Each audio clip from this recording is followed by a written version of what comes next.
زما ساجه به دا دفتران والا خوا به دی مولوي صاحب ته داسې کوې مال نه کېږي څه وکړم درواغ په وسه ولاکه پردي تا ولاکه خوشحاله کوي اشه چې ما ته خوشحاله کړي نو ته کړي څه دي ګرسه چې ما یو سړی په درواغ خوشحاله کړی ما ته موټر را کړی دی ما ته د موټر پټرول را کړی دی ما ته ښایسته موبایل را کړی دی ما ته د میاشتې تنخواه یو شی بیا ما ته څه راپېښه خیر دی څه راپېښه اوس پر لاره روان وم پیسې والا ودرولم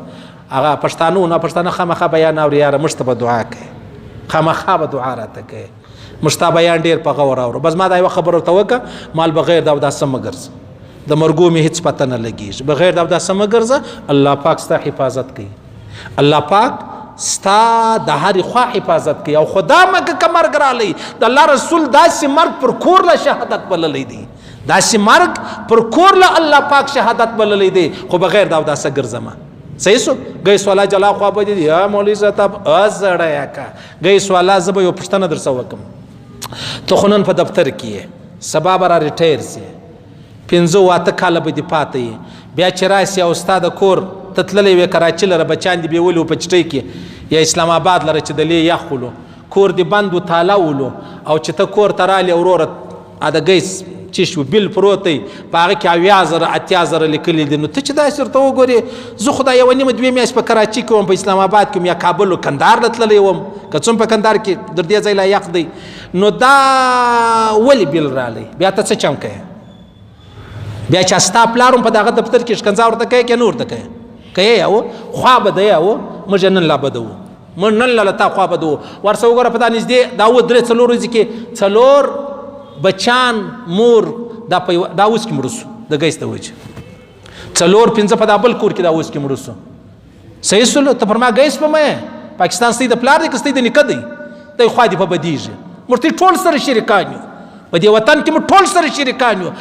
ته که دا وایه نو زه تر تا ډېر پر مین یم پر دې وطن اول دلته څه ټینګان ناست دی غوړا نه دی هغه زورور ول موږ پر وطن داسې ولاړ یې مال خود به درېږه تنخوا اخلې زه بغیر د تنخوا پر دې وطن ولاړ یم زه د دې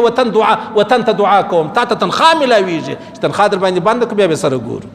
د دې چې کوم مینه او محبت دی د دې وطن سره دا د تنخوا د وجې دی د چا چې څونه ډېره تنخوا ده هغومره ډېرې دعاوې ورته کوي چې څومره تنخوا کمه ده هغومره کمې دعاوې ورته کوي زموږ نه 1 روپۍ تنخوا ده نه مې 1,00,000 روپۍ تنخوا ده بیا موږ د دې وطن سره مینه او محبت کوو صحیح سلو نو ګیس والا ته وایم دا ته چې ماښام پر 11 بجې ډایرکټ ګیس بند کې بیا د شپې ور باندې راولې د دې مړو پوښتنه په لا اله الا الله که ولاړ سئ که جیم دی که دا بل دی که په لا اله الا الله که ولاړ سئ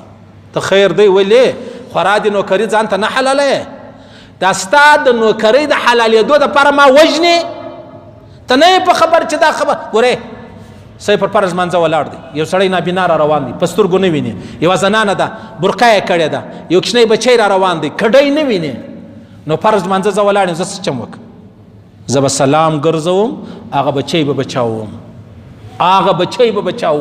نو زه چې په فرض منځه کې سلام ګرځوم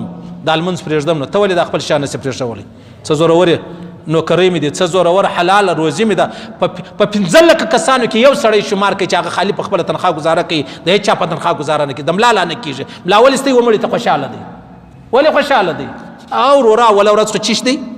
اول ورځ خو مولوي صاحب دی دعا دی اسخات دی پلانی مولوي صاحب جیل 15000 روپۍ راورسېږي صحیح دا ستا مړی دی زموږ ګټه ده بیا نو ختم دی په ختم کې بیا مولوي صاحب ورته وایي وروره دیګون نه دی او داسې غویی دی پلانی دی څه غواړي چې غواړ نه برناز ما ورور ناست دی هغه ته ویل اول مېلمانه راغلي ما غوړان خوښ